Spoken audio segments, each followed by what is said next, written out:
평양 무인기 침투 의혹으로 기소된 김용현 전 국방부 장관과 여인영 전 국군 방첩사령관이 구속 만기를 앞두고 추가로 구속됐습니다. 자세한 내용 법원 나가 있는 취재기자 연결합니다. 방준혁 기자. 네, 저는 서울중앙지법에 나와 있습니다. 서울중앙지법 형사 36부는 일반 이적 혐의를 받는 김용현 전 장관과 여인영 전 사령관의 구속영장을 발부했습니다.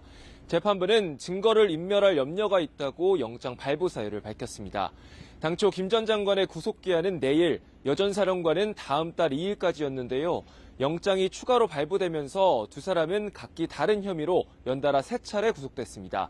오는 1월 18일 구속영장이 만료되는 윤 전 대통령도 같은 혐의로 어제 구속신문을 받았는데요.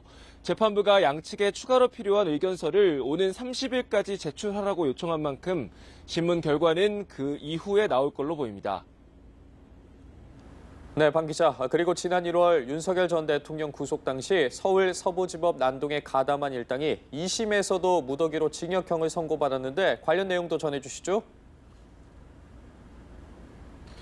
네, 서울고등법원은 특수 건조물 침입 등 혐의로 항소심에 넘겨진 37명 가운데 항소를 취한 1명을 제외한 나머지 36명에 대한 선고를 내렸습니다.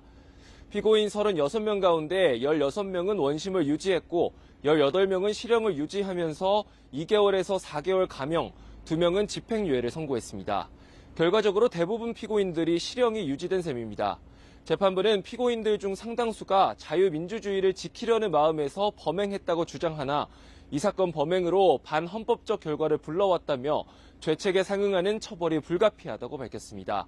다만 항소심에서 범행 사실을 인정하고 반성하면서 공탁 등으로 피해 회복을 위해 노력한 피고인들의 경우 재범 위험성이 높지 않다고 보고 조금씩 형을 감경했다고 설명했습니다. 이들은 지난 1월 19일 새벽 윤 전 대통령에 대한 구속영장이 발부되자 법원 담장을 넘고 창문을 깨는 등 난동을 벌였습니다. 이 과정에서 공수처 검사 차량의 이동을 방해하고 경찰과 기자를 폭행한 혐의도 적용됐습니다. 네, 한편 윤 전 대통령 내란 재판에는 조지호 전 경찰청장이 증인으로 출석했다고요. 네, 법원은 오전 10시 10분부터 윤석열 전 대통령의 내란 우두머리 혐의 36차 공판을 진행하고 있습니다. 조지호 전 경찰청장이 증인으로 출석했는데요. 계엄 당시 윤 전 대통령이 국회 통제를 지시했는지 등을 놓고 신문이 이뤄졌습니다. 조 전 청장은 계엄 선포에 앞서 윤 전 대통령이 자신을 삼청동 안가로 호출했고 계엄 관련 지시를 받았다고 증언했습니다. 앞서 이상민 전 행안부 장관 재판에선 윤 전 대통령으로부터 국회 담장을 넘는 의원들을 체포하라는 지시를 받았다고 증언했습니다. 지금까지 서울중앙지법에서 연합뉴스TV 방준혁입니다.